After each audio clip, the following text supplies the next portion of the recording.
Good morning. We were discussing cash basis of accounting and accrual basis of accounting. We discussed their features. Today we will take one illustration and try to solve that illustration using both the basis of accounting. So chapter 4, basis of accounting. We will take one practice question. Okay. We have already discussed the features and the merits in the previous video, so we are taking only illustration and then we will discuss the differences between these two bases of accounting. Now see, there is one person whose cash sales was rupees 4 lakh and his credit sales was rupees 2 lakh.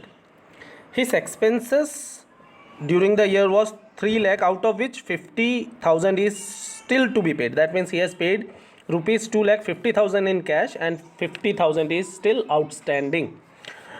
Now we have to find out Ramesh income for the following year 2018-19 using cash basis of accounting as well as accrual basis of accounting. Okay.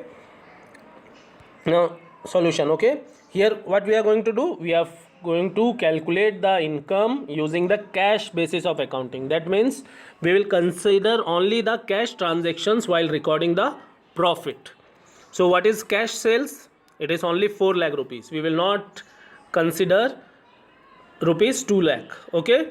And in the expenses, you see second line, 3 lakh minus 50,000.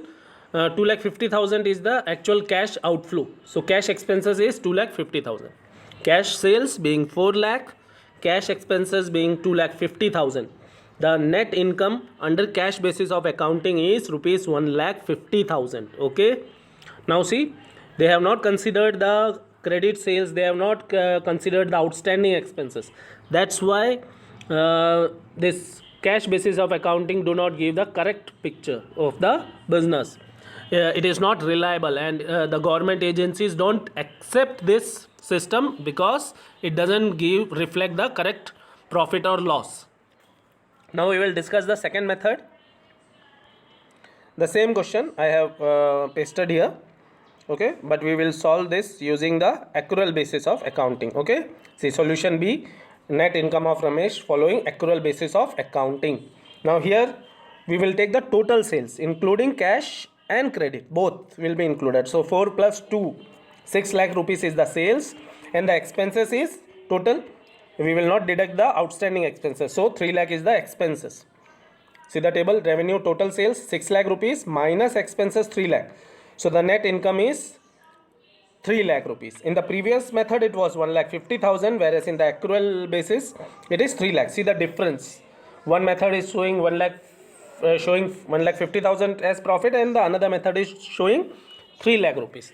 That's why this accrual basis is more reliable. It presents the correct situation of the business, correct profit of the business, and it is accepted by government agencies also.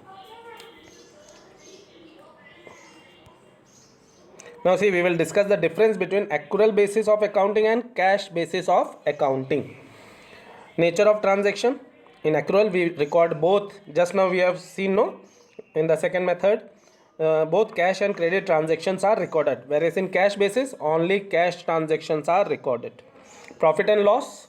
In accrual basis correct profit and loss can be ascertained, whereas in the cash basis correct profit or loss is not calculated. Okay.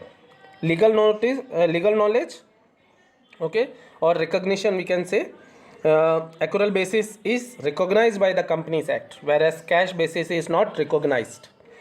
Reliability, accrual basis is more reliable, whereas cash basis is less reliable as compared to accrual basis. Then adjustments, because it records all the non-cash transactions also. So adjustments regarding prepaid expenses, outstanding expenses, income received in advance are recorded in the accrual basis of accounting and shown in the balance sheet. Whereas in cash basis, these adjustments relating to prepaid expenses, outstanding expenses are not recorded, not adjusted. Okay.